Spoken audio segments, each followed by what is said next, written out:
ये वेड़ा पड़ा हुआ है, ये बकरे पड़े हुए हैं, ठीक है ना। अब जब तक रोटियां नहीं ना आती ये सारा पैक कर दे ताकि बांटा है गरीबों में जाके। तू बे यार पैक कर दे सी अपने घरां दे काम नहीं कदी कीते मम्मा करिए मम्मा देख रहे हो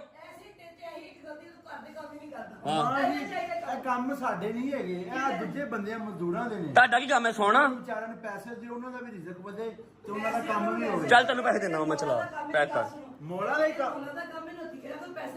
ਮੌਲਾ ਕੋਲੋਂ ਗੋਸ਼ਤ ਪਹੁੰਚ ਗਿਆ खाली पहुंच गई है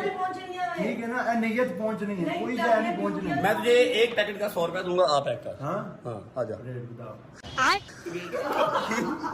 चलो ओके मम्मा जी मैं रोटियां मंगवा रहा हूँ आइयो रेट बता ਹੈਲੋ ਹਾਂਜੀ अल्लाह खैर ਜਿਹੜਾ 5 ਕਰੋੜ ਦਾ ਮਕਾਨ ਬਣਾਇਆ ਸੀ ਨਾ ਤੁਸੀਂ ਉਹਦਾ ਲੈਂਟਰ ਥੋੜਾ ਜਿਹਾ ਕਮਜ਼ੋਰ ਉਹਨੂੰ ਢਾਹ ਦਿਓ अच्छा ਹਾਂਜੀ है की हो रहा ਉਹਦੇ ਨਾਲ ਇੱਕ ਘਰ ਹੈਗਾ 20 ਕਰੋੜ ਦਾ ਮਿਲਦਾ ਪਿਆ ਉਹ ਲੈ ਕੇ ਉਹਨੂੰ ਤਿਆਰ ਕਰ ਦਿਓ